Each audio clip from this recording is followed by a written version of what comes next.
間關係，聽唔聽到先？有啦，而家聽到啦。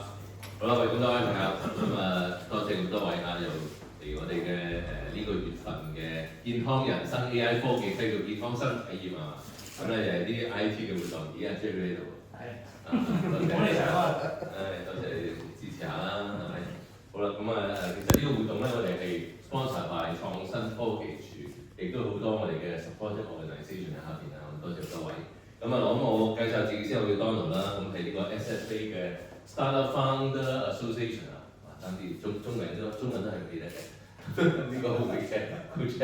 好啦，今日咧就高興先咁多位啦，咁我哋介紹下兩位今日嚟到嘅 speaker， 我哋有 Anthony 啦，同埋 Alexander 啊，全名係。好啦，你好 ，Dressy 好嘅 Alex 你好。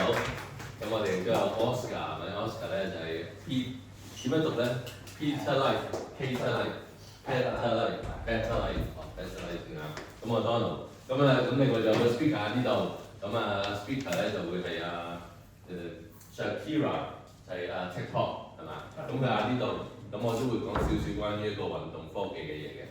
不如事不宜遲，我哋已經褪遲咗，已經21分鐘啦，但係咁我哋有啲壓力啊，我對於Alex 嗰陣咧，我同我哋講嘢講短啲，我講得短啲得㗎啦。你哋可以努力啲，好嘛？咁我哋掌聲鼓勵啊！Alex 多謝 Alex 啊 ，thank you。呢度啦，好嘛？個 PowerPoint 係等Nico 幫你搞佢。Thank you。喂，好 ，thank you 啦。咁我係 Alex 啦，咁我哋公司叫 Dressy 啦。好，啱啱都提起咗運動科技啦。其實運動其實好多時候都即係會伴隨著咩咧？就係可能會受傷啦。咁好多時候咧肌肉同埋骨骼關節嘅受傷咧，好多時候你會去睇咩咧？骨科啊，或者物理治療師啊咁。好多時候咧，我哋發覺咧就係一樣好有趣嘅嘢。其實咧，你會唔會發覺咧睇呢啲嘅時候咧，佢其實唔需要話，即係除咗係話照 X-ray 好大件事嗰啲骨折嗰啲啦，但係其實好多時候好多嘅一啲嘅肌肉骨骼嘅診斷咧，其實咧係靠眼睇嘅。係，譬如話佢叫你，你舉舉手啊，譬如話你彎彎低腰俾我睇睇。咁其實好多時候咧，我哋就係睇到呢樣嘢，就係既然都係眼睇，咁點解我唔可以用 AI 睇，而去用 AI 去幫你去判斷？咁我哋就係做類似嘅 technology。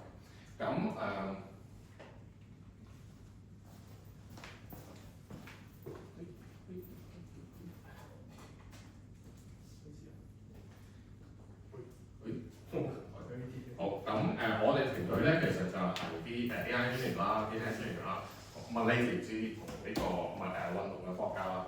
咁其實就我哋就夾埋咗一齊，就去大家理解大家。物理治療師理解我哋 AI 點運作，我哋 data engineer 點運作，跟住我哋 data engineer 理解翻佢哋究竟而家其實眼睇點樣睇。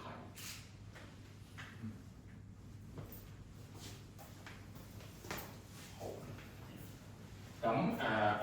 其實我哋嘅 technology 咧，其實就係純粹係 computer vision， 咁就係做咗一個 software 嘅 algorithm 啦，可以 install 喺個電腦啦，可以 install 喺個 iPad 啦、電話啦，就可以做到一啲嘅生物力學數據嘅收集，咁從而去判斷，譬如話我哋究竟有啲咩問題咁咯。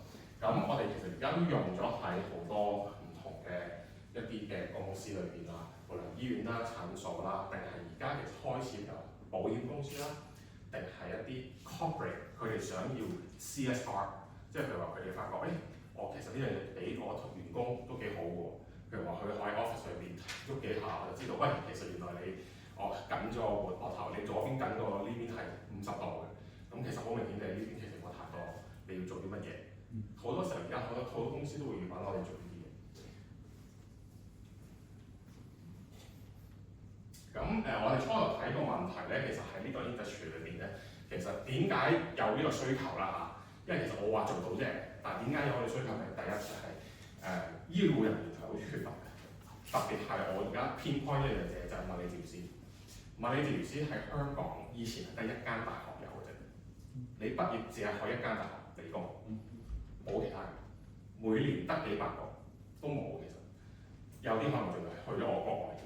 咁咁而家政府見到呢樣嘢多咗3間，但係佢哋都追緊嘅，都係多幾百個。咁所以其實香港嘅 level 究竟同國際性爭幾遠？就係、香港而家係大概5個物理治療師對1萬人，國際嘅標準係10個，我哋一半都未，我哋啱啱到一半嘅，我哋啱啱到一半。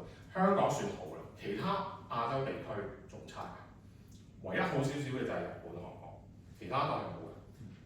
咁第二就係 traditionally， 如果要用 technology 去 replace 物理治療師做呢樣嘢，有嘅，但係咩咧？可能係 lab 裏面，理工就有個 lab 嘅 Vicon 8隻 cam 對住你，喐點樣喐 motion capture 咁樣對你睇你去做一啲分析，但係一日做得幾多人嘅？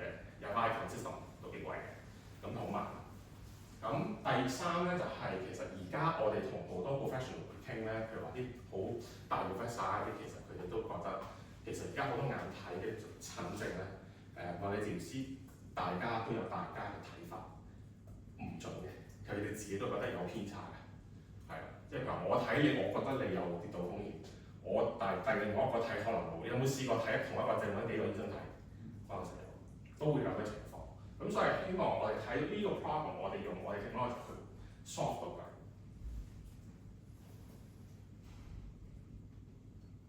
好，咁我哋就諗究竟computer vision 可唔可以代替到一啲醫護人員去做到啲眼睇嘅診斷啦？咁我哋就做咗個 software， 就係我哋稱為 computer vision 嘅 biomechanics measurement tool 啦，去 automate 咗呢啲咁嘅 test。咁就第一樣嘢就係幫到佢哋 save time， 因為變咗有呢個 app， 我變相係咩咧？我連物理治療師、骨科醫生都唔使，我係護士用我隻 app， 變相係一個 CT scan 咁樣嘅嘢，變相係 CT scan 嘅嘢，你有 operator 就得㗎，你唔需要有一個專業人員。第二就係可以用嗰啲好平嘅工具，電腦、iPad、電話。第三就係可以俾到啲更加好嘅 insight， 因為我哋而家全部 data 收集晒，你點喐我都收晒㗎。咁其實呢啲嘢長期嚟講，譬如話你有冇進步，有冇退步，全部都收晒喺電腦度做分析，可以用另外一個 AI 再分析你嗰個 trend 都得。咁呢樣嘢係好好嘅，因為而家嘅 practice 係咩咧？而家係你即係腳有問題係嘛？我去書架度睇，我攞張腳嘅表攞出嚟，跟住你喐下，跟住就寫手寫嘅。而家仲係手寫嘅，呢啲 data 全部都唔係電腦。咁所以而家我哋譬如話 HA 而家其實好多時候都開放咗啲醫療 data 俾我哋啲AI 嘅工作人員去做 research 嘅。其實譬如話 X-ray 癌症譬如你想標一個 AI 去睇癌症，而家你去 HA 個 system 嘅人睇到嘅，攞到 data 去 train 嘅。咁但係我哋一問物理治療冇，骨科冇，得 X-ray、CT scan， 但係平時啲 diagnosis 嘅手寫 data 冇晒，全部唔見晒，好多年幾百年都冇晒。咁所以我哋而家咧就譬如話做我哋 technology 就好好啦。咁我哋 technology 咧其實就係譬如話同你以前可能譬如話你見火柴人嗰啲咧，玩火柴人嗰啲咧，其實差唔多嘅啫。但係我哋譬如話我哋做咗啲咩咧，就係、我哋 enhance。我哋發覺其實市面上冇一個火柴人係可以準到去 medical grade。咁我哋而家就係、譬如話做咗一個 layer， 可以再 enhance 唔同嘅 model， 可以做到更加準確嘅一啲 detection。第二，我哋可以做到可以 3D， 一直 cam 唔使 infrared camera， 唔使拉打，可以 3D。iPad 普通 camera 可以做到 3D 嘅火柴人。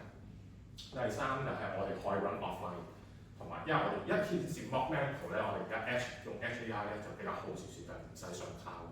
佢哋有時啲 data 比較 protect 得好啲，咁啲醫院診所會比較 welcome 去用嚟啦。第四就係我哋其實就 reinvent 咗另外一啲 parameter 咧 ，for example 我哋 reinvent 咗可以用個 AI 咧去量到人嘅重心嘅，量嘅重心點，即係譬如話你做 yoga 前後左右喐，以前嘅 AI 火柴人佢淨係知道你左右點喐嘅啫，我而家知道前後嘅，前後左右我用嘅 cam 對住你，我知道你點用。咁呢樣咧其實衍生咗我哋好多嘢嘛，我頭先講 yoga 啦，咁仲有啲咩咧就係、譬如話我哋一啲病人跌倒風險啦，譬如話佢嘅行路嘅 efficiency 啦，全部都可以靠我哋呢個 measurement 去量出嚟。咁同埋以前咧要量重心咧，其實係要用嗰啲好 heavy 嘅 equipment，即係講啲壓力板啊，咩機可能有啲 measurement 可能大學用嘅啲叫 gate write 啊，咁其實全部都係一啲比較 heavy 嘅 equipment 去做，咁但係而家我哋就可以 replace 到呢啲 technology。咁我哋而家其實咧我哋而家其實公司咧就有主要就係我哋賣我哋個 software 啦 SaaS 啦，咁就譬如話可能譬如話啲醫院啦、診所啦、老人院啦、日間中心啦，都會物理治療師自己會買嘅，因為佢純粹係裝咗落去部電腦，裝咗 iPad 佢就拎出去用喺唔同地方嘅。咁我哋呢個都賣得幾好嘅，而家其實越嚟越多 option 啦。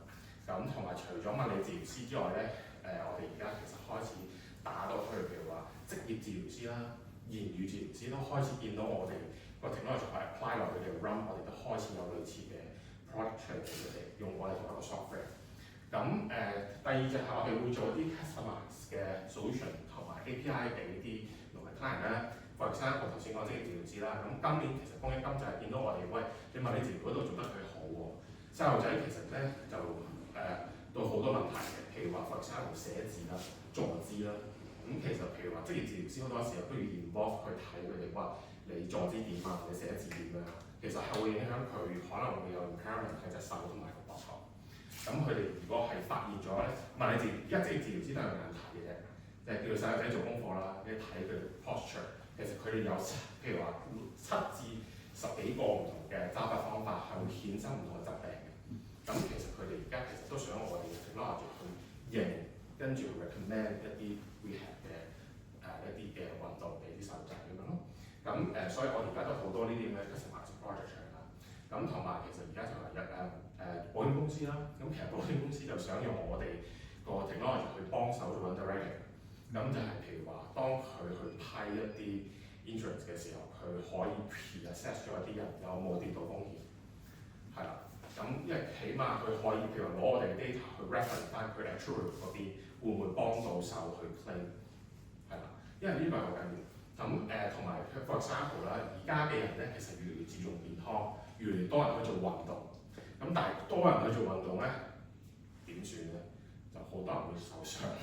咁佢哋發覺呢幾年啦，claim 物理治療嘅人數咧，用意外保 claim 醫療物理治療嘅人數係多咗好多，兼且係 claim 到譬如話 for example 啦，某幾間大嘅咧 A 字頭嗰啲咧，佢哋係話佢哋意外保係蝕錢嘅，係啦。咁所以佢哋係非常想有啲辦法令到佢哋可以究竟可以 prevent 到一啲人去睇物理治療，因為譬如話 for example 啦，你跌親骨折，你一睇骨科，再加埋你物理治療嗰度好用，你每睇一次千零蚊度，但係可能你要睇2個月10幾次，咁佢全部都係 claim 咧，咁其實你嘅意外保都差唔多 claim 咗啦，出 claim 喺度。咁第三就係我哋好有趣就係而家好多公司就係揾我哋去做 event，one day 嘅 event， 即係譬如話你嚟一日帶部電腦嚟，帶部 iPad 嚟就幫我啲員工 scan 啦，係啦，跟住就去幫佢哋睇有冇啲咩muscles 嗰啲圖嘅一啲 problem 啦，譬如話一啲坐姿問題啊，有冇啲膊頭問題啊、揸筆問題啊、打字問題啊、攞電話太多問題啊，咁樣我哋成日都而家做好多呢啲咁嘅 event， 咁其實都比較好越嚟越 popular 嘅。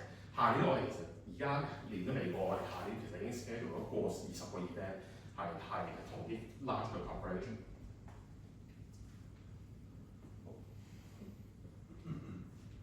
好，咁我哋個 technology 好簡單啦。咁其實呢個張相係東區醫院嘅，其實去物理治療部嗰度。咁我哋其實好簡單，就係喺前面做啲動作，我就自動我哋有50幾個 module 嚟㗎。咁你揀咗個 module 嚟做動作。自動 report 就出嚟，咁嗰份 report 係我哋自己 internal 同啲物理治療師夾定，即係同佢哋而家睇緊嘅 report 一模一樣。咁當然 emphasize 啦，咁譬如我哋頭先都講重心嗰個一個 feature 咧係我哋一個 key 嘅一個 proprietary feature 啦。咁呢個其實喺令到呢，因為有呢個 feature 咧，都令到我哋喺老人科嗰邊係好 popular 嘅，因為老人科嗰邊佢老人其實跌倒，因為跌倒而死亡嘅percentage 好高嘅，差唔多係 number one 嘅接近。咁所以佢哋其實好想用我哋 technology 去量跌倒風險啦。咁其實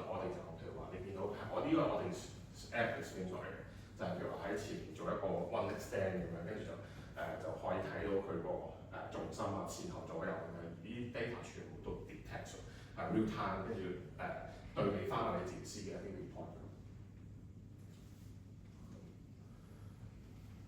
咁頭先講 report 啦，咁其實 data 係好緊要嘅。其實我哋而家launch 呢個 technology， 其實我哋而家都一路都係儲緊 data， 因為我頭先都講啦，連醫管局都冇，咁所以我哋而家都係即係睇緊嗰啲去儲緊呢一大堆 data， 究竟咩年齡、咩人、咩種族、咩gender 會有啲咩嘅情況，其實而家我哋都睇緊啲去儲緊呢個大嘅 base， 希望未來我哋呢個 data 咧，其實可以再衍生另外一啲新嘅 AI 嘅 feature 啦，即係譬如話究竟個 A， 你譬如 for example 啦，我哋其實有個遠景就係譬如用呢啲 data 去做一個 GPT 嘅物理治療師 ，GPT therapist， 但係而家係冇 data， 完全冇。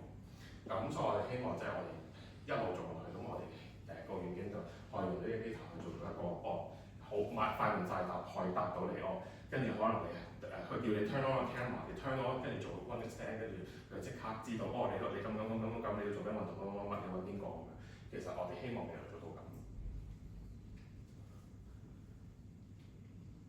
咁我哋而家其實個database 都已經有好多唔同嘅一啲嘅唔同嘅 requirement 啦、risk 嘅assessment 啦，咁同埋我哋係全世界第一個可以做到一啲國際性嘅跌倒風險測試啦，譬如話有啲叫 balance scale 嘅 test 啦，係14個動作嘅。咁其實而家係物理治療師好多係嫌麻煩唔做嘅，可能就係可能揾幾個嚟做或者14個唔好做晒。咁但係而家我哋係全部可以喺我哋 system 全部做晒。咁我哋個database 都越嚟越多嘅嘢啦，咁其實到普通嘅動作，到一啲 static 嘅動作，到 dynamic 嘅動作，到譬如話喺床上面瞓低起翻身 smooth 唔 smooth 俾翻個分，我哋都有。咁呢啲全部都係而家我哋治療師會用到嘅嘢啦。咁我哋而家都做得 OK 嘅，咁我哋而家都開始譬如有啲唔同嘅 noise 啦，咁其實都慢慢由香港衝出去唔同嘅國家啦。咁俾翻啲 sample 你哋啦，咁其實就呢個就係我哋一啲譬如話有時候係一啲嘅 elderly facility 啦，咁其實而家好多 NGO 會買我哋嘅嘢，咁就係會擺我哋啲老人院啦、日間中心啦，因為其實好多老人其實咧頭先都講，其實 professional shortage 呢樣嘢都好緊要，咁特別係喺公營機構度，咁物理治療師係必然嘅，因為政府係規定，譬如話老人院係一定要每個月有一個定嘅 hours 去俾老人家去做嗰啲物理治療嘅，做唔到嘅話，嗰間老人院係會出牌嘅。咁所以一定有物理治療師，但係而家就係佢哋啲物理治療師都好 short 啦。譬如話我哋個客啦，譬如話聖公會咁樣，咁其實佢可能係0.5個物理治療師對120人，咁所以係非常之即係需要一啲 technology 去幫佢 increase 啲 productivity 啦，慳時間啦。咁譬如話我哋可以俾到我哋 technology 去用。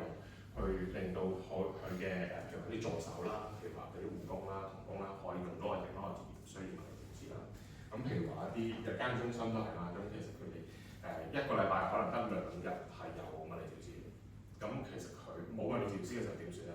都係我哋可以做一啲嘅 replacement 去幫手啦。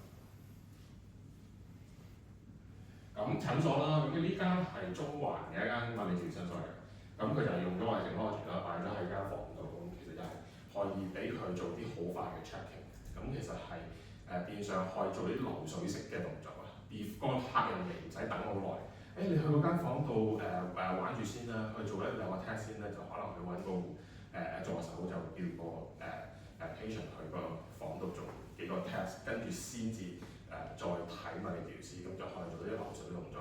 咁而家佢哋因為其實都 maximize profit 啦，中環㗎嘛呢啲租貴，咁其實佢哋呢樣都幫到佢哋好多。咁其實佢哋即係可能patient 嚟到，可能唔係直接揾物理治療師，唔使等物理治療師，而係做住呢啲嘢先。咁可能有啲 time 就可以 save 咗，或者其實佢哋睇完之後，我哋會 report 同佢講，喂，你個膊頭有問題，你左邊有問題，你右 hip 有問題。咁其實個物理治療師就好快咁樣，可以好 efficient 咁樣，唔使從頭 check 一次，就即刻可以睇到呢啲部位。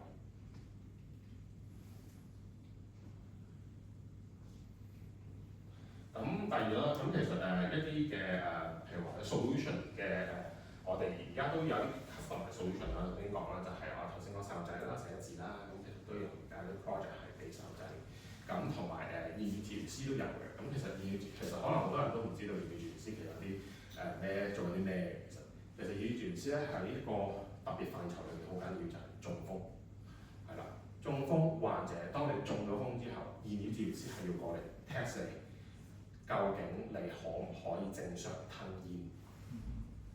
即係可唔可以正常吞咽？如果個物證，如果個而家呢個 test 都係都係言語治療師眼睇嘅，或者要用 ultrasound 插落去睇。咁而家其實言語治療師其實佢哋自己都覺得自己眼睇都比較有啲variation 嘅，咁所以希望我哋再同佢哋一齊做 research 去 improve 呢樣嘢啦。咁同埋因為其實吞咽呢樣嘢咧係好緊要嘅。因為如果佢掂你分數唔夠，你吞唔到，佢會 suggest 個家屬你要插喉。插喉係點咧？即係話你以後唔咬得唔食得嘢啦。佢永遠都係灌奶粉、灌奶水落去你個胃。咁其實好多時候都好呢個 decision 係對中風人係好大嘅，係好大影響嘅。咁因為我屋企人都有，咁我都做過呢啲 decision， 所以我都好明白，即係其實呢個 point 其實好緊要，係。咁手指啦，手，咁其實呢個就我哋之前睇習筆啦，咁就一路到而家仲會幫骨金去做嘅。咁第三啦就係我哋最 excited 嘅一啲嘢啦，就係做緊一啲 outreach 嘅 service 啦。咁我哋而家其實做好多 event 啦，咁其實就變相唔知點解 event 我哋發覺喺我哋 overall 個 revenue stream 裏面開始突然之間好正咯，突然之間，因為其實對我哋嚟講，我哋揾一個，我哋試過其實揾真係簡單啲嘅 event，我哋真係揾個 intern 帶個 iPad 過去就完㗎啦。咁但係我哋收一日都可能收唔少咁樣。咁所以我哋我哋而家其實都會做好多呢啲嘢，而且其實好多時候都幾 effective 發覺。咁我哋之前咧試過去澳門啦，我講呢間客啦，咁但係一間最大嘅賭場啦，7間嘅啫，7個賭牌咧，咁其實就2萬人嘅公司，咁其實佢就係啦，咁就佢就其實咧以前咧都好想做呢啲嘅，咁但係佢以前嘅 practice 就係咧請真嘅醫生，請真嘅物理治療師去做。咁變相如果佢真係要，譬如話我一日做500人咁樣啦，佢要請15個物理治療師，佢請15個物理治療師坐喺度。咁問題係有邊個可以請到15個物理治療師坐喺度9個鐘？你個 hourly rate 都好貴㗎。咁所以佢最後係譬如話我哋，因為其實佢好想譬如話做 diagnostic 就物理治療師幫佢做埋啲 treatment 少少嘅 treatment 幫佢啲員工咁樣。咁最後係我哋就幫佢做咗個嘢咧，就係我哋 set 咗3個 station 去做 assessment。我哋個 technology 做 assessment， 加7個物理治療師就專做 treatment。喺 treatment 嗰度我哋按佢嘅，咁即係要摸啊按摩咁樣。咁7個物理治療師做 treatment， 我哋3個 replace 咗8個物理治療師嘅 workload 去做 assessment。咁變相一日真係做到咁快。咁呢個係非常之有趣嘅。咁其實就同埋我哋最後咧係可以the end of the day， 其實我哋所有 data 收晒，我哋可以同佢講，喂，你做嗰500員工裏邊咧個分佈係點樣啊？喂，你嗰度你嗰個 age group 咧，唔知004咧係特別差嘅喎。譬如話我全部人咧都個 hip 咧右 hip 咧都係有問題嘅咁樣。其實好多呢啲咁嘅 data 咧，我哋好多客都可以 appreciate， 因為佢哋都可以發覺原來我哋個員工係咁樣咁，同埋佢哋可以同翻個老細講，究竟我哋要點樣 improve 啊，或者點樣去adjust 個公司嘅一啲 benefit 啊，去譬如話in the future 點樣再做好啲，令到啲員工 claim 少啲公司嘅保險，係咪？咁呢個其實係我哋未來即係希望都主打去 promote 嘅嘢咯。咁呢啲就係 community 嘅 event 啦，有啲係可能中風嘅病人啦，有啲係老人家啦，有啲係即係有啲係一啲真係冇日間中心啊咁樣，我哋都做好多。咁呢個啦就快過啦嚇，咁呢個就係澳門嘅頭先有談啦。咁啲都係其他 office 啦。咁其實我哋都好簡單嘅，佢成日都而家開始變相做 develop 咗一條 outreach 嘅 team 咁樣去做一啲，因為其實我哋而家都 partner 好多物理治療師，咁我哋嗰啲有啲物理治療師就會同我哋 partner 去攞咗我哋啲 technology 去做 event 都有嘅，係啦，咁好，咁我今日大概咁多啦，咁就好 thank you 大家。咁我問個問題先啊，Donald。好啊，梗係可以係啊，啦。因為我真係可能要行先問。頭先咧好有興趣嗰物理治療咧，去嗰個機構入邊幫佢做 treatment 或者 service 咧，咁佢哋咁大機構冇呢啲係咪 part of ESG 嘅 element 嚟？係嘛？即係可以變咗 convert into 個 ESG 嘅 report 裏面嘅 element。多謝。因為好處就係我哋有埋 the end 嗰個 report。係咯係咯，你有數據喎。有數據咯，係啊。多謝啊。即係你呢部 iPad 係嘛？電腦啊 iPad 啊咁樣做。你揾到個 technical 人一齊嘅，識唔識？都唔使嘅，係啊，都唔使。咁佢識 set up 㗎，就咁對俾佢 outreach。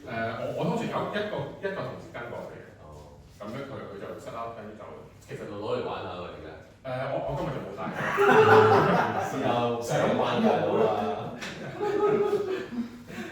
我嗰個有啲嘢嘅，對佢呢個問題。係呢個其實都係我哋而家嘅睇法嚟嘅，就係我哋唔做 event 唔知，就係一做 event 就發覺點解個個都好似有啲問題。你係咪都教到佢哋多有？都唔係，都唔係，即係夾公仔嘅。for example 好，唔係啊 for example 啦，我哋其實發覺譬如話，我哋之前去咗間好大嘅律師行啦，咁都全球性嘅，中國人，咁佢就做咗一日，咁發覺咧好多咧，因為佢哋全部好多譬如幼優啦，佢哋用得多，譬如話佢哋咧發覺咧，佢哋做呢個動作咧，佢哋緊咗，去唔到某個角度，咁反而係可能另外一邊手做到。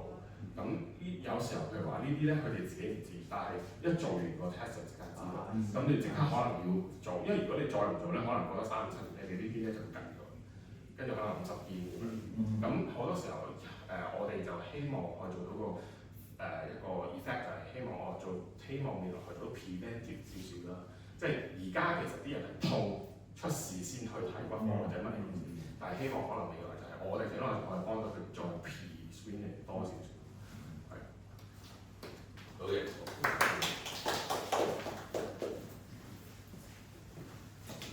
好啊，唔該晒啊，黎生。咁啊，我最留心呢個 session 嘅，因為其實我條標係呢樣嘢，咁所以我覺得我一定要上嚟揾你。你應該唔收我哋錢㗎嘛，係咪啊？就一樣有咁我哋 outreach 又 look 呢個 office， 跟住又 look 又俾晒錢啦先，跟住我哋免費入嚟。一定嘅，梗係咁啦，係咪先？好啦，都應承咗啦。咁啊，我哋跟住之後，我哋好似應該係 Oscar 咧就會同你講啲寵物嘅嘢，好似係寵物嘢嚟嘅，但係等佢介紹下先嗱，我就唔係好了解寵物嘅，但係我要學習下。咁啊，多謝 Oscar。好，大家好啊，我係 Oscar。好係我有少少緊張嘅，但係咁寫先係，咁可能今日講得有啲悶啦，因為我平時咁我可能介紹我自己先啦，幫我 up 下。咁我就係Petalite 嘅 co-founder 啦，咁同時都係世界青年基金協進會同新東方嘅一啲 STEM related 嘅 consultant 啦。咁我自己咧本身個興趣就係好中意 drill 啲好最新嘅 technology 啦。咁所以咧其實我自己興趣就有3塊。咁首先就係 education 啦，咁第二就係 sport 啦。啱啱同咗Donald傾嗰啲 sport 嘅嘢啦。咁我自己本身都係踢波嘅，咁我就自己整咗個 internal system 去俾我哋波咁樣自己去 record 低 data 咁樣啦。好，咁我第3個興趣就係當然係寵物啦。咁所以我先會同我 partner Eugene 去 found 咗一間叫 Petalite 嘅公司嘅。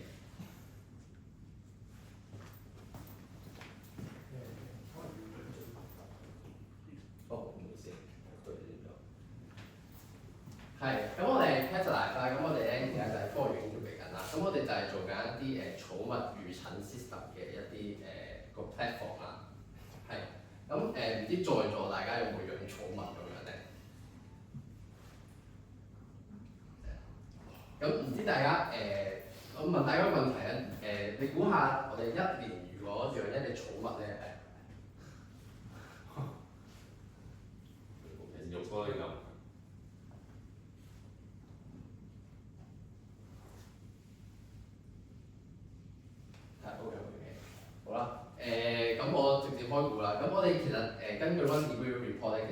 年咧喺寵物嘅使費咧，尤其 medical expense 咧，其實係會 over 又唔係一年，係寵物嘅一生咧，其實就會係 over 大概係0.68萬million，即係68萬港紙左右啦。講緊一隻寵物嘅一啲 wellness 相關嘅 medical cost， 可能係一啲supplement啊，可能睇獸醫啊、做 body check 咁樣等等嘅一啲錢啦。咁其實我哋嘅願景就係希望可以幫到我哋嘅寵物主人係可以減輕到佢哋大概 around 30% 嘅一啲寵物嘅 medical bill 啦。咁我哋咧個做法係點做咧？咁我同袁專一開始翻呢間公司嗰陣時咧，就發現咗一個問題。咁我哋咧嗰陣時就同好多獸醫傾啦。咁咧就佢哋獸醫去做 diagnosis 嘅時候咧，一開始其實好多時咧都係會問主人去攞一張便便嘅相，又或者去問翻主人佢對上一個便便係點。因為其實我哋便便咧係可以有關，即係便便係可以睇到有關腸道又或者 gut 嘅70% 嘅一啲 disease 啦。所以其實我哋就揾咗呢個切入點，就開始就翻咗一間叫 Petallax 嘅公司啦。咁我哋咧個關鍵就喺個便便度。咁我哋咧就會講一講咧我哋同寵物便便有啲咩相關咧？因為其實我哋團隊都有啲獸醫成員嘅。咁我哋同佢一直 drill 嗰陣時咧，就發現其實即係雖然獸醫診症嗰陣時咧係會叫啲主人去拎翻啲寵物便便嘅相出嚟睇，但係其實佢哋好多時咧寵物主人其實都拎唔出嘅，因為一嚟啲便便相其實有啲核突，即係我係主人我如果唔係做 Petallax 我都唔會話即係成日 keep 住啲便便相咁樣嘅。咁所以咧其實我哋咧但係獸醫就好需要呢一啲相去做一個初步嘅一啲判斷啦。都可以同大家 share 一啲冷知識，就係嗰啲獸醫咧就係用一個叫 BSS tool 去將啲便便咧分做7類嘅。咁佢哋都係用肉眼去分類啦，咁都係 based on 佢嘅顏色啊 ，based on 佢嘅 shape，based on 佢嘅 consistency 咁等等嘅。咁所以咧，其實我哋就自己 internal 就 develop 咗個 algorithm， 就係都係用 computer vision 去將啲便便去分翻類啦。咁我哋一開始嘅切入點就係寵物便便，但係我哋而家其實已經去發展到咧，我哋研究緊一啲 joint 嘅 disease 啊，同埋可能係一啲多嘅 tracker 去俾翻啲主人去放狗嗰陣時去記錄翻自己嘅 data 等等嘅。咁呢個就係我哋3大最主要做嘅範疇啦。咁呢個就係啱啱講嘅啦，就係因為咧其實啲獸醫都係用一個叫 BSS tool 咁嘅東西去將啲便便去分類嘅。咁所以其實我哋個 computer vision 都係 based on 呢一套 BSS tool 佢咁樣去 develop 啦。咁我哋而家暫時咧個 accuracy 就大概90% 左右啦。咁我哋就大概有11000張便便嘅相。咁我哋都係透過啲寵物展咧都係問啲寵物主人去咁樣收集啲便便咁樣嘅。咁通常咧有病嘅寵物主人都會好願意 share 啲 data 俾我哋嘅。咁所以其實我哋10000張咧，其實有 over 7000張都係一啲有問題嘅便便咁樣咯。咁所以個 accuracy 都係我自己覺得係幾準。咁我哋而家暫時嗰個 business model 咧，其實我哋咧就係internal 就 develop 咗一個app 啦。咁我哋個 app 暫時仲未 launch 嘅，我哋咧應該係1月2號就會喺 D2 嗰個寵物嘉年華嗰度就 official launch 我哋個 beta app 啦。咁大家可以支持一下嘅都。咁除咗我哋同一啲商場去搞啲 event 去幫我哋 draw traffic 之外咧，咁其實我哋都有同一啲waste management 嘅一啲公司去傾合作，因為其實寵物便便咧都係一個社會問題啦。因為其實寵物便便放喺堆填區，其實佢嗰啲沼氣問題咧，其實都好嚴重嘅。咁所以咧，其實我哋都 contact 咗一啲廚餘回收嘅公司啦。咁我哋都會合作喺你哋廚餘回收機度係開個窿，咁樣去將啲糞便去放翻落去。因為佢哋個技術係可以將啲寵物便將啲動物便便同埋啲廚餘嘅都可以變成一啲有用嘅嘢。咁我哋而家就同緊幾間會所咁樣傾緊一啲落地嘅一啲計劃咁樣啦。咁第3咧，我哋就係同一啲寵物酒店去合作啦。咁就係將我哋個 system 就打落去佢哋本身佢哋酒店嘅 system 裏面，因為佢哋本身寵物酒店咧，佢哋每一間房都會有一個 cam 咁樣去望住嗰隻寵物。咁我哋個 system 啱啱講咗，我哋係可以認到啲便便。咁就係當寵物房隻貓狗去屙咗便便嘅時候，我哋個 system 就會 detect 到有便便，咁就會 alert 去個店員就去清理翻嗰間房啦，同埋可能會有份簡單嘅 report 就係去俾翻寵物主人咁樣嘅。暫時我哋就同 Petfiller 合作緊啦。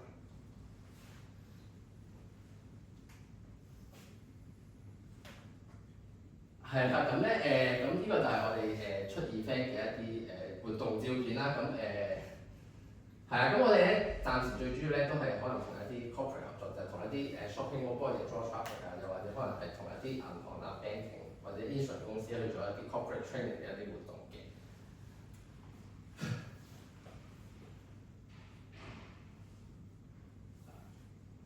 係啊，咁呢個就係我哋嘅團隊啦。咁我 partner Eugene啦，咁我就係 Oscar 啦。咁我哋團隊咧就仲有個 software developer 同埋有個喺 stay 喺英國嘅獸醫嘅。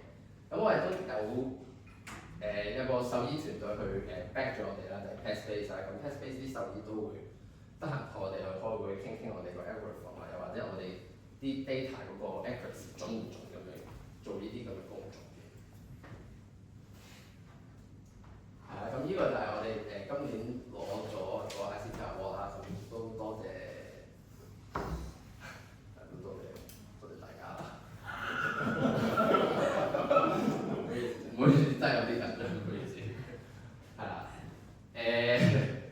呢個就係我哋攞嘅獎啦。咁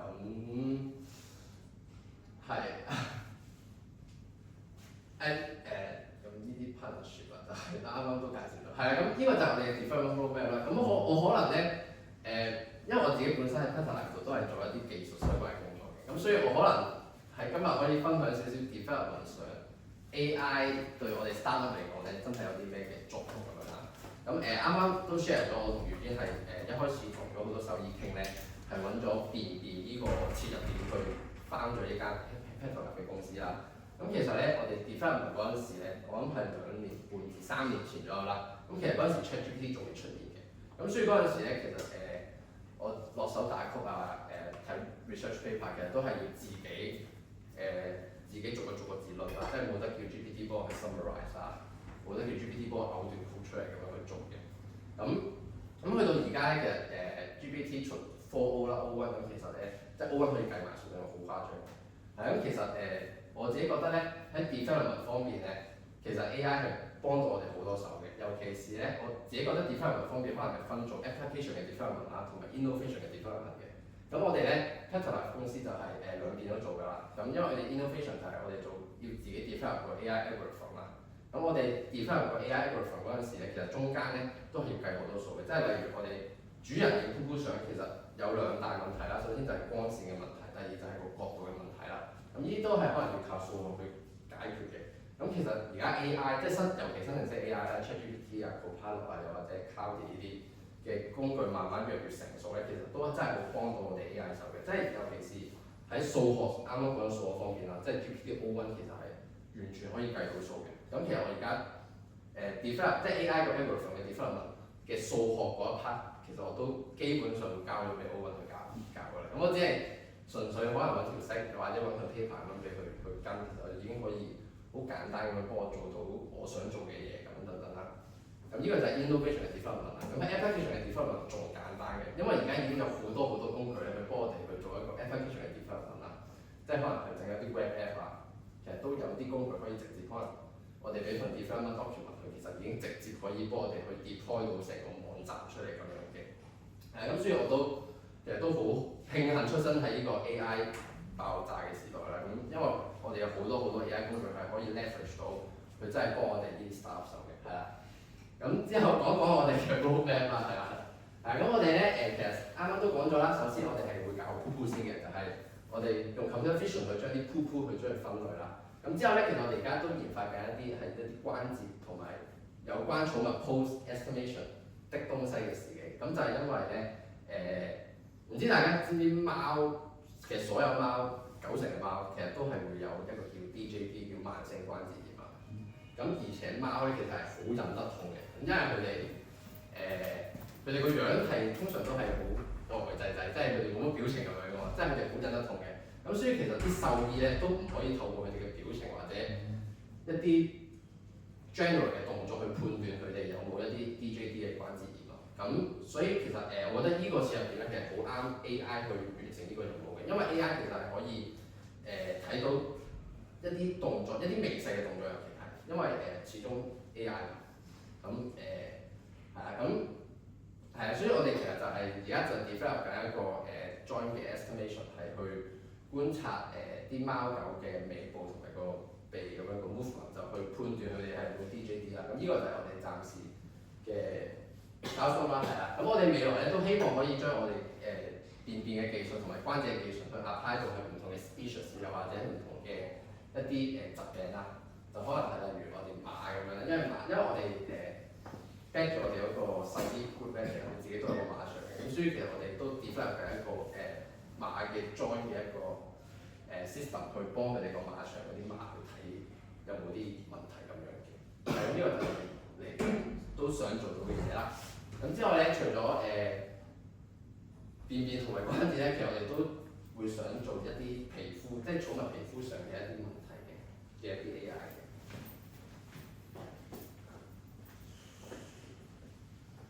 係啦，係咁之後我可能都分享多少少喺 development 方面嘅嘢啦。係啦，咁即係啱啱聽到 Jessie 係咁樣講啦，即係個 computer vision 真係可以睇到我哋好多一啲微細嘅東西啦。咁所以其實我哋都想借助 AI 咁樣可以幫到我哋啲寵物係可以，即係可以喚醒到寵物主人對寵物嗰個健康嘅關心咯。係，好，個 share 就到呢度，多謝大家。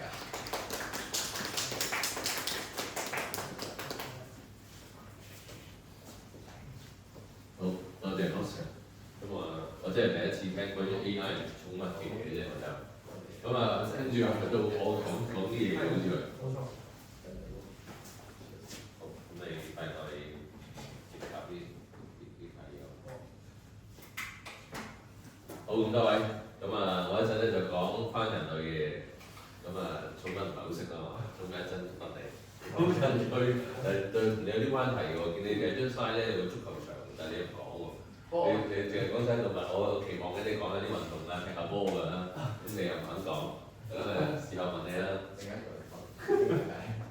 係啦，咁嗱一陣咧我就借啲時間，因為我見到今日講 health 啊嘛，咁呢度在座有幾位朋友仔，其實應該同我一齊打過板網球嘅，呢度都好幾位嘅啦已經，冇辦法啦，識着我梗係要同大家講啲健康啲嘅嘢㗎嘛，咁樣。好啦，嗱我今日其實咧就會講。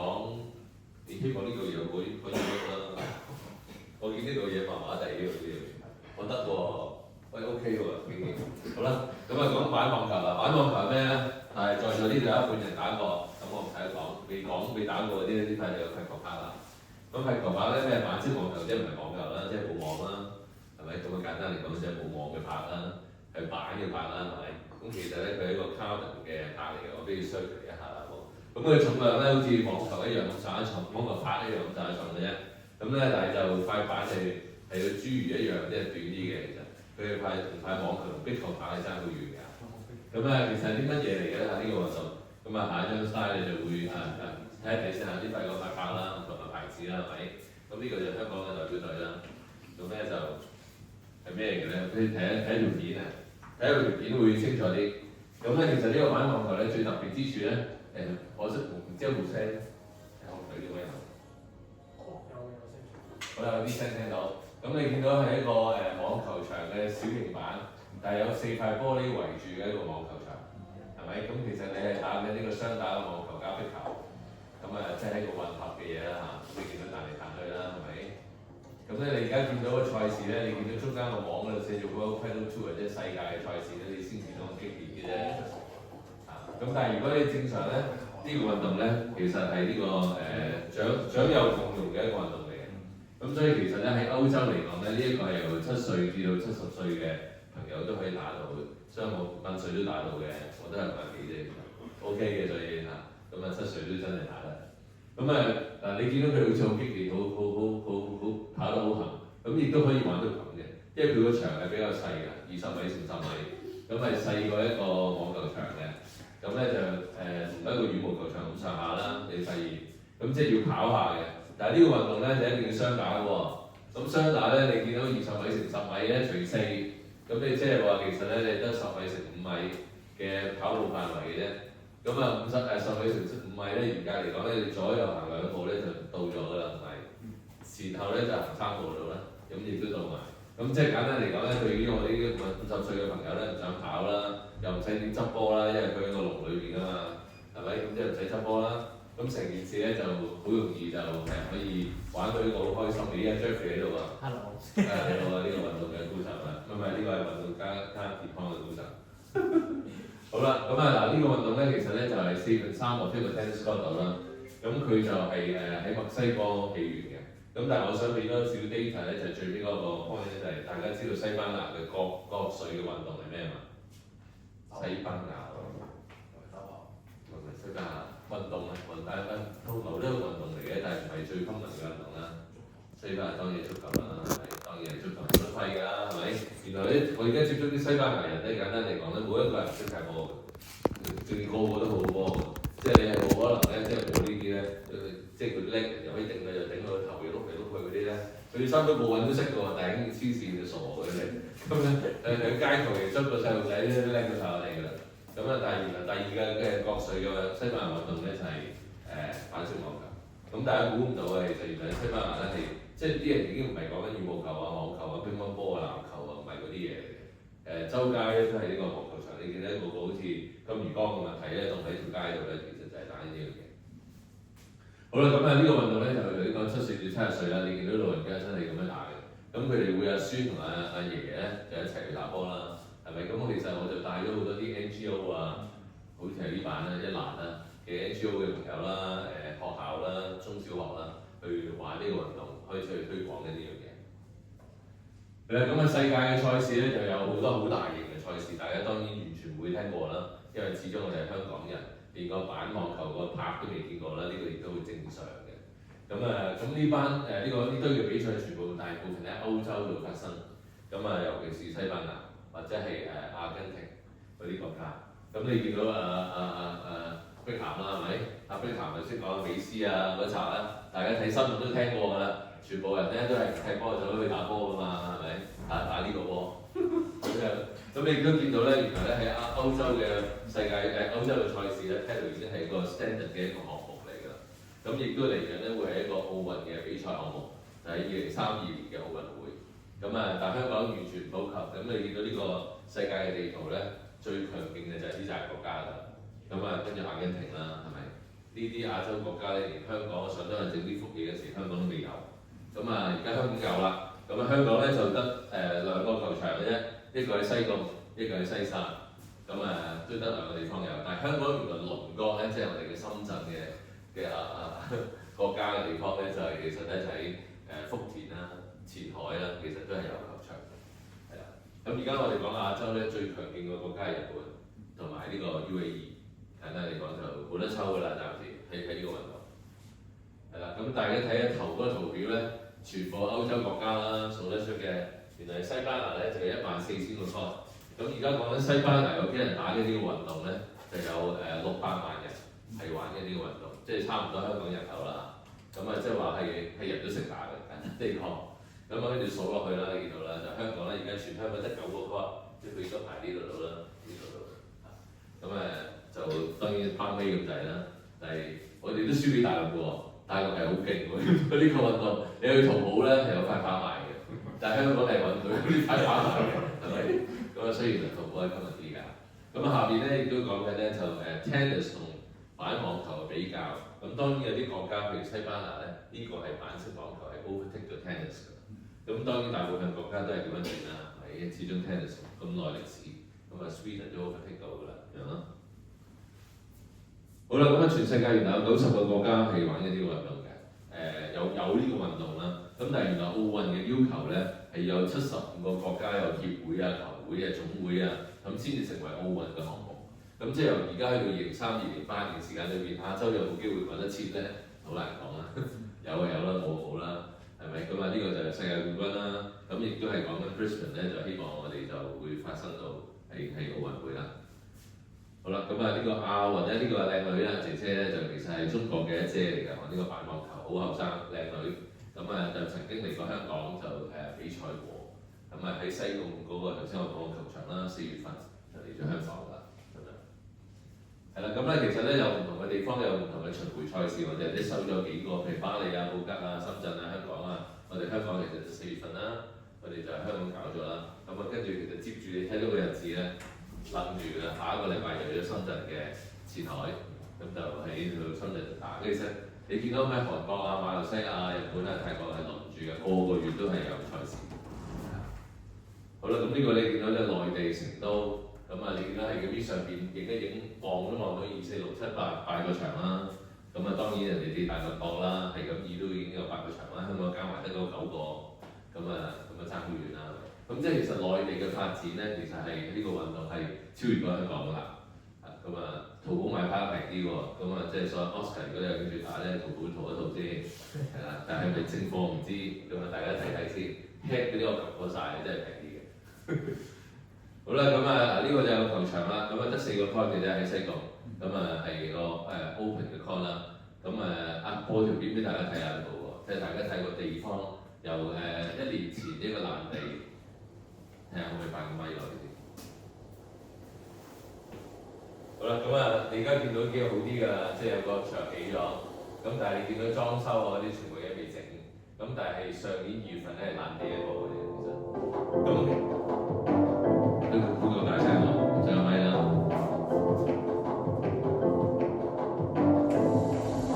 想當日係個爛地啦，係個貨倉嚟嘅。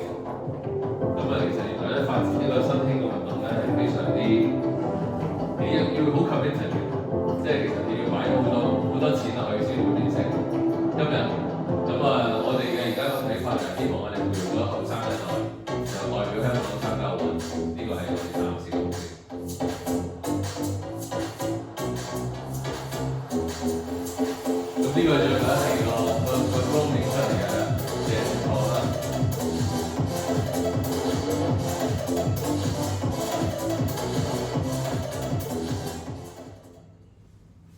咁啊，其實上年嘅11號咧就開始 softball 咧第一個比賽。咁你見到咧大部分嘅咧都係鬼多嘅人㗎，全部都歐洲人嚟嘅。咁佢哋幻想下佢哋嚟到香港咧，其實就佢哋一定係第一批識呢個運動嘅。香港人係即係可能大部分你在座有啲人都係聽未聽過啦，係咪？咁但係喺歐洲係30年歷史，咁亦都有先講美斯啊，過嚟你都睇新聞都睇過佢哋玩緊呢樣嘢啦。咁我哋估計呢個運動會 overtake tennis 喺10年後，就已經冇咩人打 tennis。好啦，咁啊，其實咧 official opening 咧介紹下啫，其實我想主要想俾阿何師培張相你睇下嘅啫，係咪？即係主要要加入嚟睇我呢字啦。咁啊，亦都想不如播條片咧，介紹睇下 official opening 咧，你依希臘都何師培嚟㗎。咁睇下大家 spot 到我哋幾多秒啊？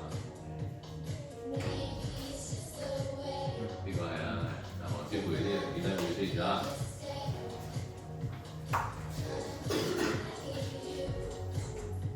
？I'm sorry, I think I need to speak in English since you're here.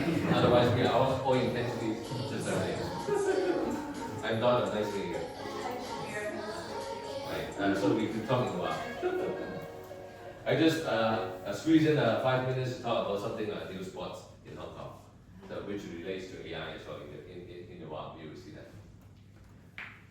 Okay, so we actually organize different tournaments, trainings, or coaching sessions for the elderly, for the youngsters, for the kids on the pedal tennis in Saigon. You can see Horsipui as well. I never know how to pronounce Horsipui in English properly. Chiffon, something like this. 就 Horsipui 英文咧。Okay， 咁你見到actually I want to show this. She is taller than me, basically. When you look at the back, it's like a man, right? But it's very gentle, it's very nice lady. It's a very nice guy, very nice girl. Okay, you know, so elderly, even the kids, babies, and the pets are actually in the court. It's quite inclusive. Okay, some of the birthday parties are there as well. Okay, some schools and even the sports management, the students doing sports therapy as well. So I'm very interested to talk to Alex and see how we can put actually our IT technologies there. Actually, I'm an IT person, I'm not a sports person. So I'm quite interested to put the technology crossover with sports. Okay, actually, in that site, there is a very unique thing. It's called a hydrogen generated fuel cell. So it's a clean energy. So tank gas provide the tank gas inside, and we extract the hydrogen, and the hydrogen will generate powers operating the whole tennis court. So currently, the energy provide operating the heat energy of the shower, and also for charging the EV car. So that is the first in the world. Actually, it's sponsored by Tangas, approved by the Hong Kong government. So actually, when we go there, I normally brings in the schools and the kids to look at the hydrogen fuel cell, and at the same time doing the sports and having some STEM classes on the hydrogen. This is a hydrogen tube. Actually, this is oxygen, and it turns out operating a toy car.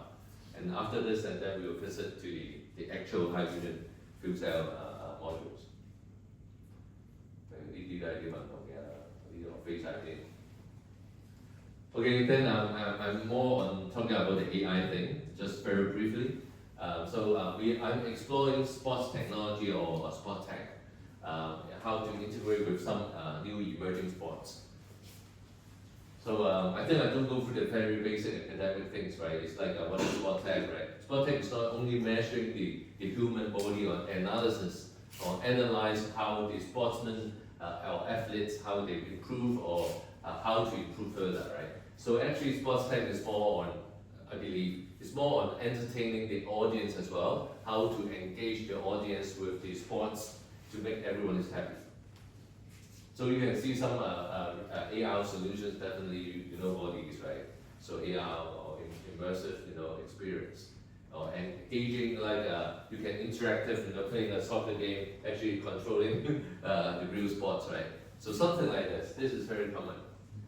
And I want to show a bit more on, because we are talking about Pebble and IT on AI. So very popular things in Europe will be something like tracking a skeleton. You can measure the skills, whether they play well, according to the coaches, right? The training. I think you all see this in fencing, basketball, right? I think it's quite popular. But in Europe, they are talking about paddle. They are not talking about basketball or fencing. But Hong Kong is fencing, of course. And then actually, there are some mobile apps actually do automated score as well. So they can actually monitoring the ball, whether they hit the glass first or hit the ground first. Actually, the game of the rules is like, the rules of the game is like they need to hit the ground before you hit the glass. Otherwise, when the ball hit directly into the glass, meaning it is outside, right? Because it's like a cage, right? There's no lines, basically. So hitting the glass, meaning it's outside. And actually, there's something like putting a phone there, recording, replay, and then doing some challenges whether the ball is in or out. Actually, there's a real case in here. We put 12 cameras along the line while people doing survey. So you can keep an eye on this and see whether you can judge whether the ball is inside or outside. Now, as I said, right, if the ball hits the ground and hitting, this is the glass, right? Ground first and hit the glass, then you can continue playing. But if you hit the glass and hit the ground, that meaning it's outside, right? So we put the 12 cameras there, monitoring the whole thing. Wow, too fast, right? So even with a human eye, how can you determine whether it's in and out? So we put those 12 cameras there just to,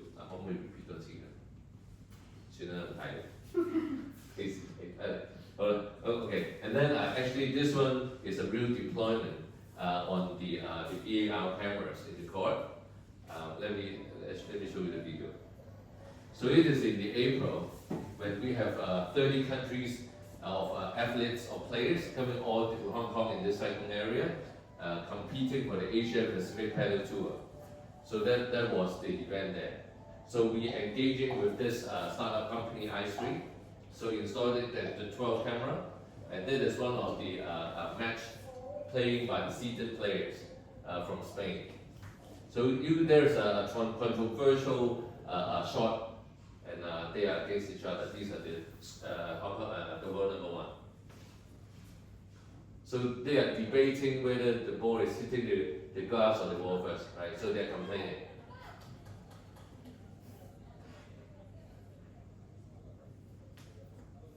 Okay, so and then of course luckily we have the AR with the AI, and then we can determine the ball speed and recording the whole thing, right? So I think we can just look at this. I think there's a replay if I'm not mistaken. So the plays are challenging, right? So you can guess whether it's the ground first or the glass first. It's hard to tell, honestly. Can you see that? Not really. Okay, they have a slow motion, even slow motion.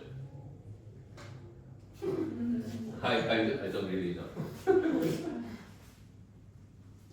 Seems like the glass.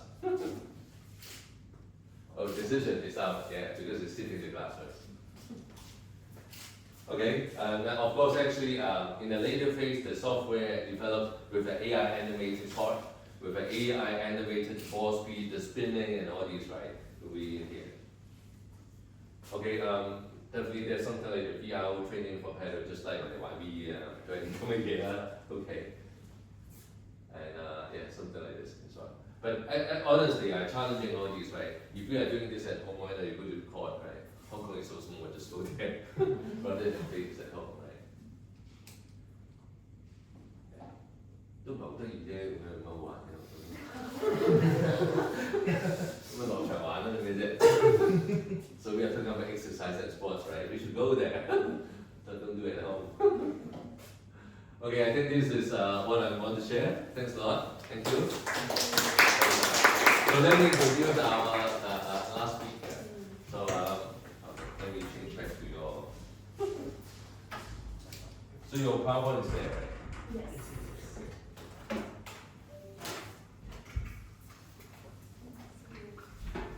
I'm sorry, I'm Donald. What was the name? Shakira. Shakira. Shakira. So you're talking about tech pop, Tech pop, yes, right? AI and pet care. Wow. Okay. Yeah. Good. I'm actually Donald. I'm the co-chairman of the association. Oh, okay. Thanks, So nice thanks to for hear. coming. Thanks for the presentation. Hello, everyone. So to start with, does anybody here have pets? A dog or a cat or a turtle or a fish? Anything? No? Human, yes. No, just humans. Okay, well, it's getting quite similar actually these days. Pets are considered like children. So, but I'm going to talk about, hello everyone, my name is Shakira, and I'm the founder and CEO of TechPop Puckfest. We are currently incubating at Science Park. We are quite early stage. We started our project about 6 months ago. 6 months ago, yeah, we incorporated. So we are still in the building phase, but we've already done quite some cool things in the last 6 months. So I'm going to share more about how AI is used for interspecies communication. So yes, this will be very helpful. Thank you. Beyond the bar. So let me just go into this one. Okay, so most of you, or where I come from, I'm from the Netherlands, by the way. When we were children, we used to have these cute stuffed dogs, rabbits, and we thought it was so cool when they could talk to us. And I remember there were cartoons where dogs were talking, and cats were talking, and animals were talking. So for children and for humans as well, like from many years already, we always fantasized about how would it be if animals could actually talk. And I think probably that would be quite interesting because we want to know what they can actually tell us, because we can only think that they can tell us, but we don't really understand. So in recent years, AI and technology has advanced quite a bit, and it has given us the ability and the possibility to actually help us understand what animals are talking or saying or communicating, trying to communicate. So these are some quite interesting advancements in AI. And it's a quite new field that is also being utilized recently in pet communication and understanding what our dogs, our cats are trying to communicate to us. Because as humans, we have the hierarchy of needs. You've probably seen this before, which is about self-actualization, self-esteem, love and connection, safety and physical and health needs. So we have these needs, but animals are quite similar to us as well. And they have similar needs as well. They just don't always know how to communicate this to us. And that's where AI comes in. And besides animals, of course, and I think this is very interesting in the past years, especially after COVID, a lot of humans or a lot of people decided to take animals in or take dogs, and there's never been seen such a high rise in how many animals have been and how many dogs have been taken in to actually help humans with their wellness and with their self-actualization hierarchy of needs. So pets are amazing and we want to help pets, but we also see that through helping pets, we're actually helping humans. So we think that healthy and happy pets create healthy and happy humans and vice versa.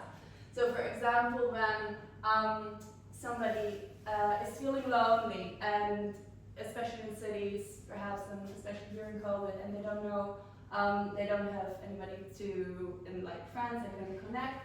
So when they have an animal or a pet they can give love to, and they receive love from their pet as well, they will feel happy and healthy. And it's about love and connection, and also about physical and health needs. So, has anybody ever wanted to get a pet here? Just thought of it? Yes? Okay. Yeah, you want, okay. But small space in Hong Kong, right? I guess, yeah, so it's harder. Yeah, I grew up on a farm in the Netherlands, actually. So we had like a huge space, I grew up with dogs. And also like, I remember that we have like a thing in the Netherlands where parents, they send their children to sports to learn certain skills, they send their children to piano to learn certain skills, and when they want to teach a child responsibility or how to give love, they give them a dog or a pet. And yeah, because we have more space, it's easier for us. So yeah, it helps a lot with educating as well, children. Okay, next one, oops, okay, go back. Okay, so, no. Does this work? No, this works. So, the need for AI in pet care, since this is an AI event. So, dogs, they come with different emotions, of course, as we humans do. So, they're not always happy and healthy and smiley. They also often go through anxiety, and actually 75% of dogs currently in households are experiencing some kind of anxiety. And this anxiety can lead to barking, urinating, and sometimes they even like become aggressive and they can bite somebody or they can be aggressive towards other people. So there are some issues here as well. And dog owners, because sometimes a lot of the dog owners, they're not like first-time parents, so they don't know how to take care of their dogs always. And they don't understand what the needs are of their dogs. And that's where AI comes in. So over the last years, it was harder to understand the needs of animals and the communication they're trying to bring to us. But recently, because of AI, it's able to interpret and to give scalable and non-invasive ways to analyze complex emotional patterns in dogs. And an interesting fact as well is that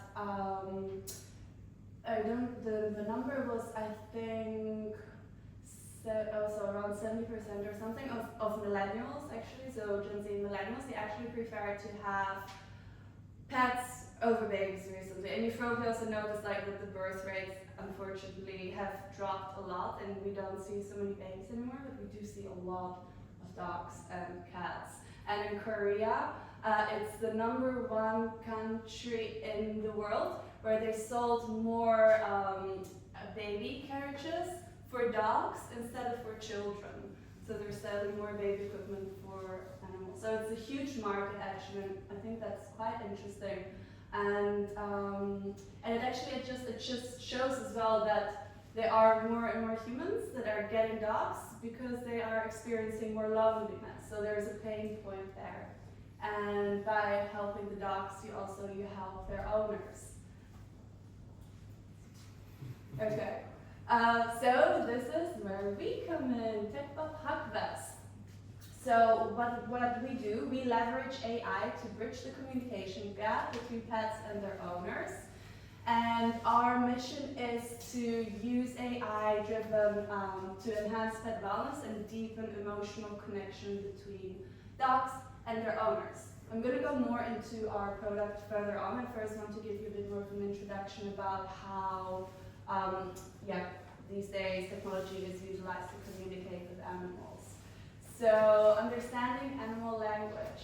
So as I mentioned before as well, like already for, I don't know, anybody here like a dog toy or like a speaking rabbit? No? Oh, okay. Yeah. Okay. Well, okay, just, you probably know somebody though, right? Okay, that helps as well. So there are kids usually, do you know Tamagotchi? Okay, cool, yeah, like, you know, like cute little animal looking things. Or like Nintendo dogs, like I used to play that as well. So we've always like been trying to like play with dogs, understand dogs, what their needs are, communicating. But we never thought that it was like a sci-fi dream that one day we can actually talk with animals. But nowadays, today, actually, it is possible, and that's what we're working on. So the science of animal emotion detection. So there are different tools and different technologies on the market right now. There's so many. Like when we first started with our product, we were not quite sure which one to use. So we tested a few, but we decided to use heart rate and respiratory rate. So we're building a sensor that is placed on their neck, and through light we can monitor their heart rate, and then we have an AI model which is used to collect the data, and we train it to understand when a dog is mainly feeling anxious, sad, and happy. So we're starting with 3 emotions. But there are different emotion detections on the market, and many of them, which is quite interesting, these are already used for humans. So what is now basically happening is that for animal welfare, we're just copying the systems that are already working for humans, and they're just being modified. And our personally biggest challenge was to get through dogs' fur, because they're furry creatures. And yeah, so these are some of the tools that are being used. Let me have a look. Which one is this camera? Okay, so this one is with visual, so with facial expression analysis. I know that most of the tech companies are using facial expression analysis, which is through a camera that detects micro expressions to interpret emotions. Okay, heart rate. Yeah, let's move to the next one. Okay, and tools like OpenPose. Okay, so OpenPose, I think you mentioned something about the sports as well previously, where it was detecting the points of, like the points of a human. Was it through OpenPose? Have you heard of that technology, perhaps? Where they're analyzing like the posture, and then they're giving like AI recommendations, like if it's the right posture. Yeah, so they're doing something similar also with dogs, so they can see like how a dog is moving, how a dog is basically like sitting, or what their physiological responses are, and based on that, AI can analyze and say if their health is good or if they are prone to some illness later on. And it's also used to thermal imaging. So all these are also used in human emotional detection, which is also quite interesting. Next one. Okay, so there are different, so going back to AI, there are different models such as machine learning models, computer vision, and natural language processing, NLP, which we are using in TechTalk as well to interpret owners' input. So with the natural language processing for humans, it's easier because humans use verbal communication and words, but since and you need some verbal or text for natural language processing in order to be able to understand their emotions. But for dogs, since you don't have verbal communication, somebody has to manually tip it in. So that's what we're doing as well. So we're collecting different images and different data, and then manually we're saying, for example, here the dog is feeling anxious, or here the dog is feeling stressed. And then through continuous training, the AI model becomes more accurate. Okay, so key considerations for communication. So these are all factors that we take into consideration when we are building our brand, because we know that it's important to use user-friendly interfaces. We want to prioritize safety both of animals and of humans, but mainly animals because they can't communicate. So we are collaborating with veterinary clinics, and we're always doing it in safe spaces where we can analyze and monitor the dogs. Because to train your AI model for emotional detection, the dog needs to be, or the animal needs to be put in different situations where they're actually going to feel stressed, or they're going to feel sad, or they're going to feel angry, and then you monitor that and you collect that data. So if you want to do the AI emotional detection for animals, they actually need to be in that emotional state in order to be able to take that information and train your model. And yeah, that needs to be like in a safe space, of course. Okay, this is our vest. This is Woofy. So TechPop's role in advancing pet-human communication. So let me tell you more about what we are doing. So we have the TechPop Hug Vest. So the Hug Vest is a wearable device that has sensors and track heart rate and respiratory rate. And we also, it has soothing therapy through vibration and sound. So we detect the emotion from the dog or from the animal. We also want to do other animals afterwards, so we're not like just, but yeah, so we detect the emotion, and then when the information goes into phone, and the phone gets notification, so the owner gets a notification that, for example, their dog is feeling stressed, and then the vests get activated, so it's a hug vest basically, and they can send a hug to the vest, and then through vibration and sound, it calms down the nervous system of the dog. Okay, so yeah, this is just some pictures of what we're doing. So this is our app. So as you can see, we monitor the BPM of the dog, and we also have the respiratory rate. And then it shows like the different emotions that they're going through, and if we are detecting anxiety, or if the app is detecting that the dog can become aggressive, then it activates the vibration and sound, which relaxes and activates the theta waves in their brain and relaxes their nervous system. Okay. This is actually, this is an interesting, so a real life case. I don't know if the video can play. Can you play the video? Should play.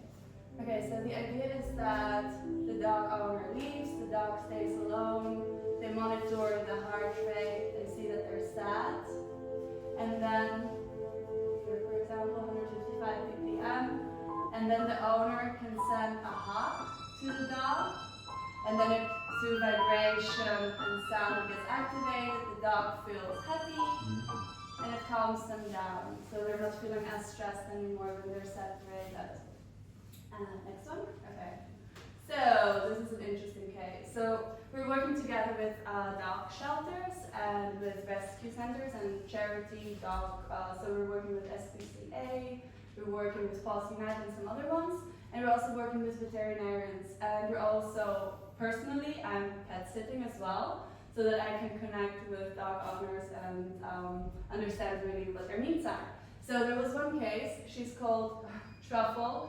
And the dog owner said that she's like a very difficult case, she is very aggressive, she would bite people sometimes, and he didn't know what to do with her because he was very busy as well, so he took her in and then he didn't know what to do with her, and we offered that we perhaps could help with our vest. So we took her in, and in the beginning she was like really sad, and she was also like a bit aggressive, and she would growl at people. And then we started testing on her, and we did the vibration vest on her, and we also did some behavioral therapy. And then after a while, she became much better. And also the dog owner, he told us that he was thinking of putting her down, so he wanted to take her life away. But he was like, no, let's just work on this first, see if it's gonna work. And it worked, and we were very happy. Yes, okay. Okay, next one. So opportunities in the AI-driven pet tech market. As I said, yeah, it's a huge market, and more people are getting dogs these days.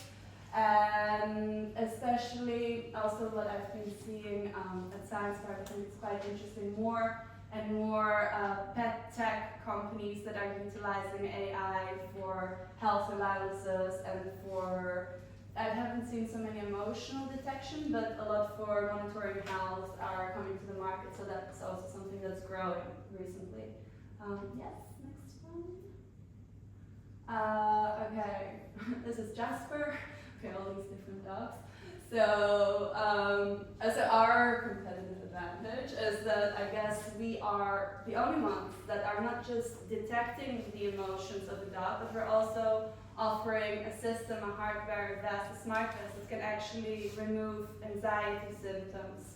And it's a real-time, vest that can do it on the spot. So as soon as the anxiety is detected, you can activate it and you can help your dog to calm down. Scaling globally. Okay, so our future goals. Of course, we're starting with Hong Kong, but we want to move to Singapore, China, other countries as well. And our main goal is also, like, besides dog, that we can actually build this technology that can be utilized for horses, cats, all sorts of animals in different settings. Okay. So we believe that if there are more, I don't know if nobody has a dog here, but if you want a dog, we have many dogs. So yeah, you can just reach out to me. So thank you so much for listening, and yeah, if you have any questions or if you would like to connect with us on LinkedIn, WhatsApp, or Instagram, feel free to reach out. Thank you so much.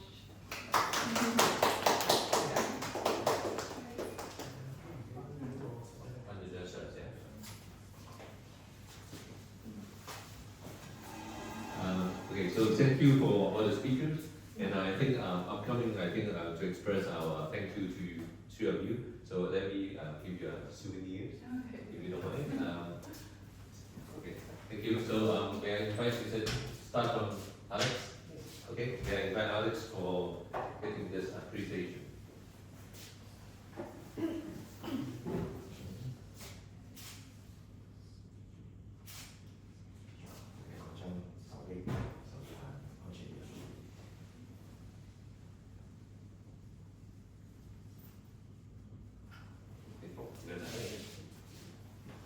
Okay,我揾 Oscar 嚟咧 ，Oscar。Shakira. I know it's a difficult name. It's difficult to remember. Shakira. Shakira, yes. So it's a Netherlands name. Yes.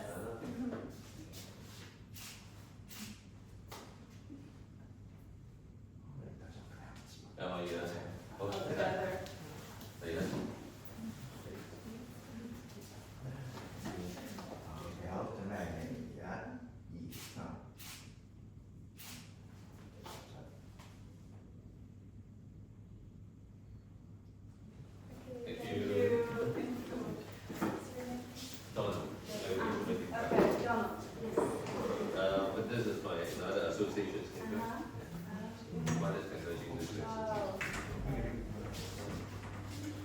Okay, do we still have the panel discussion?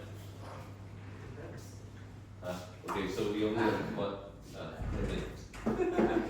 If you don't mind? Yeah. Okay, great. Let's do it quickly. Proceed.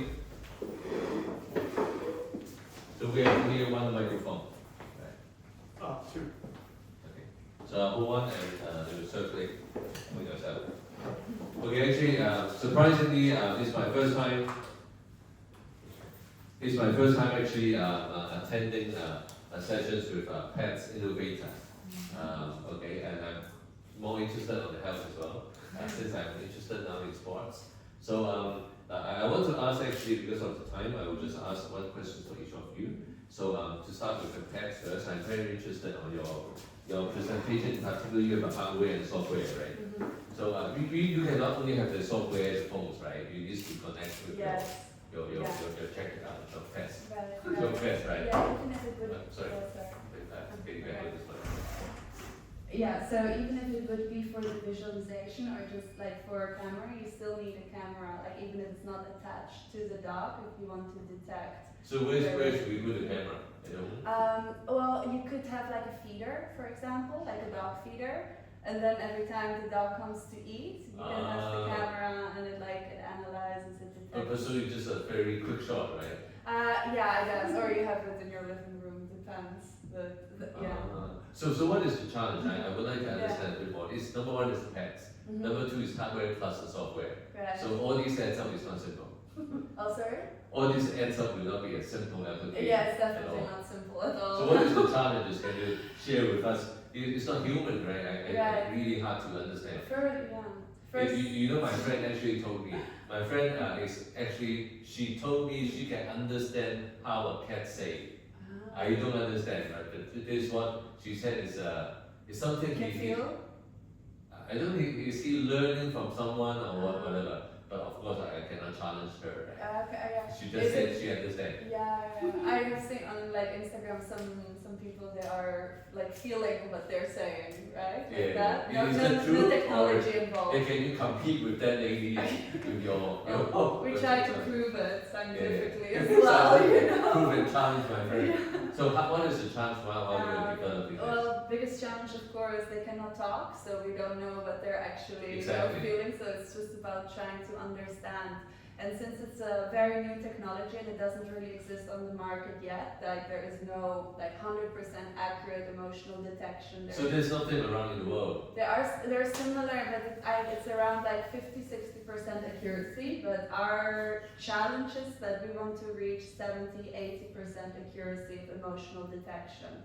So Wow. that's the challenge because you can still get data and collect data and different variables, but getting the percentage of accuracy, I think that's the big challenge. So we got different percentages and we're like, no, we're not happy, more, you know, so we're like pushing ourselves to really get as much as, yeah.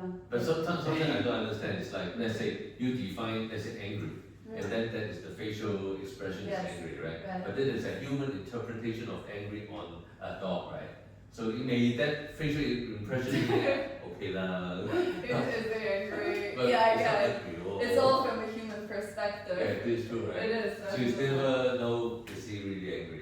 Yeah, it comes more though with the anger, like what gets activated in a dog, or like what is their reaction? Like maybe they will bark, maybe they will bite. You know, is it like dangerous?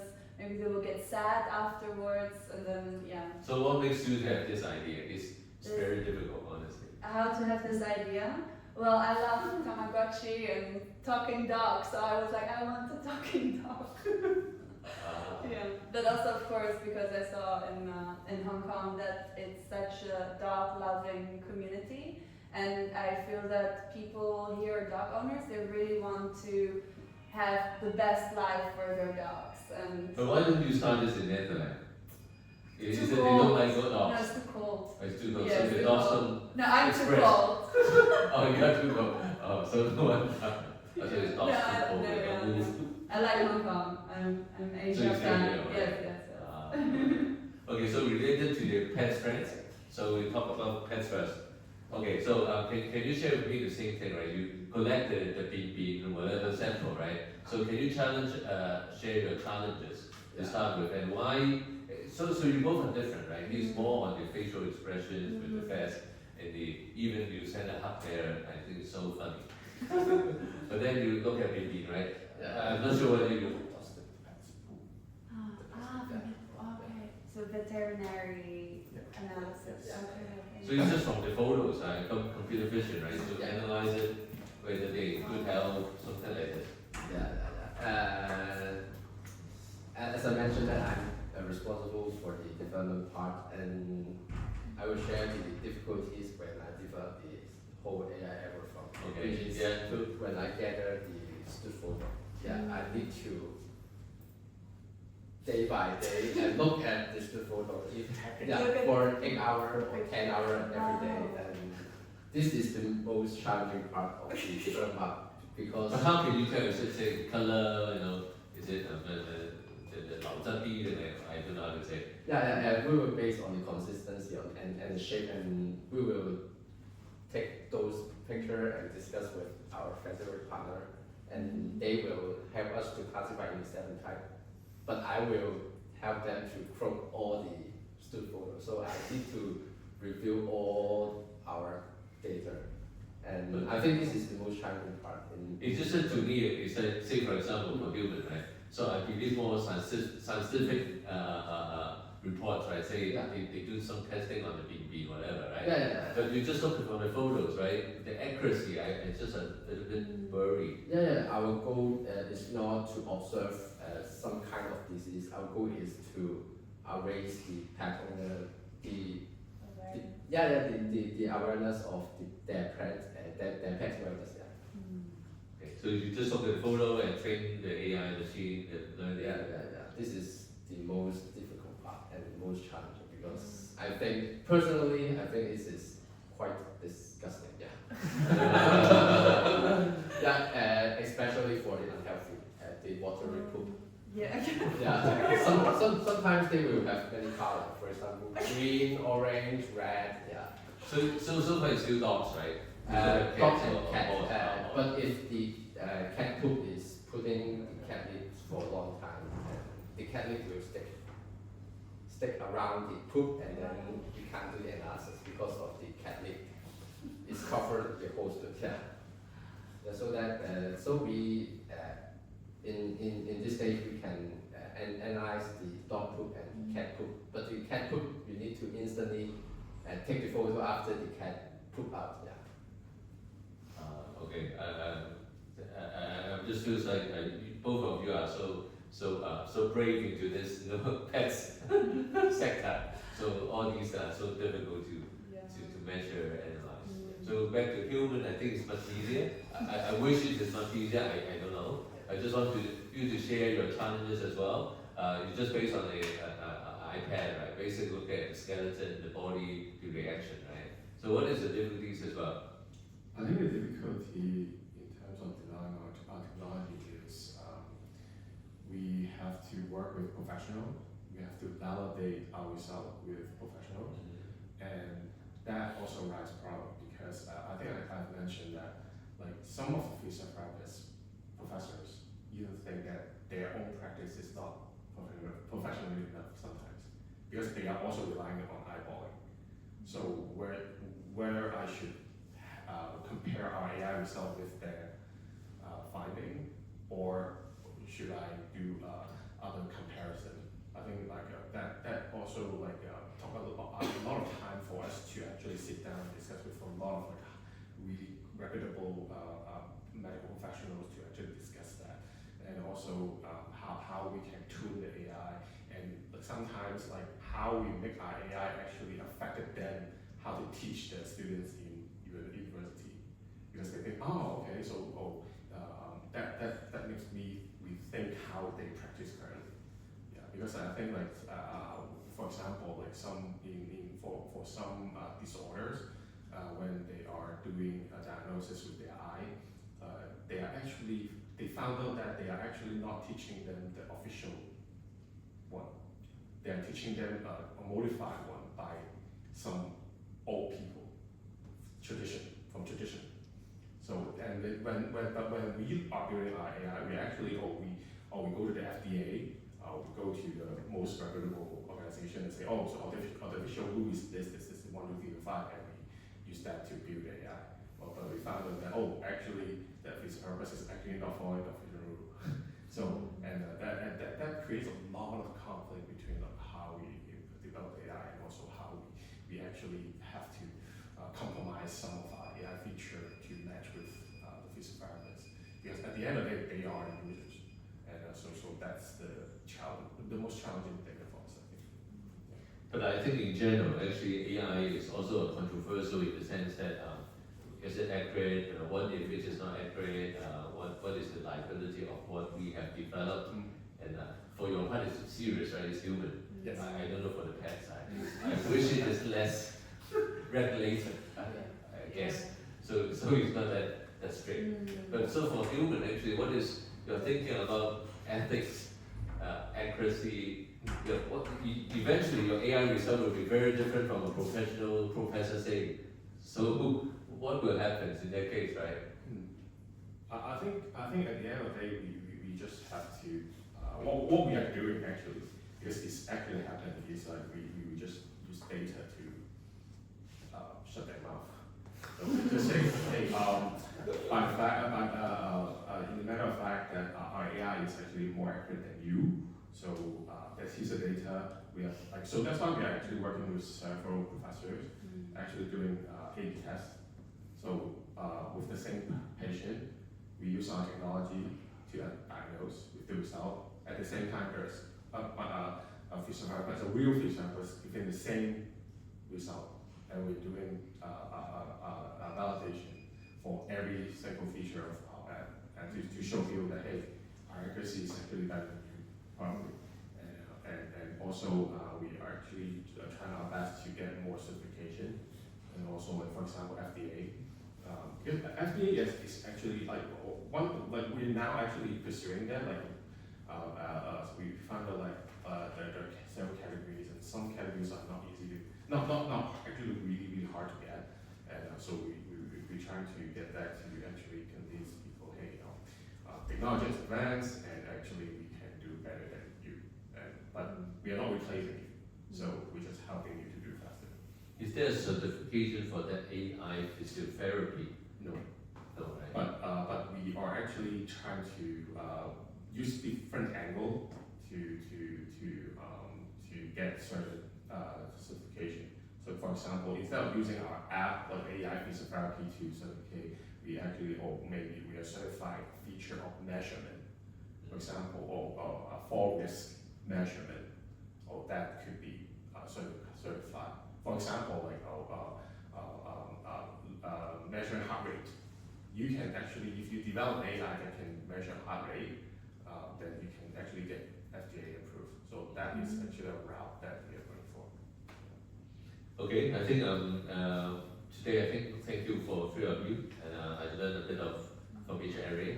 So I definitely want to talk more on the human side first, because I don't have pets. So anyone of you have questions to ask before releasing these guys, from this seminar? If no, then we will talk after the seminar. Thanks again. And do we need to have a group photo, every one of you, in case since we are not too many people anyway?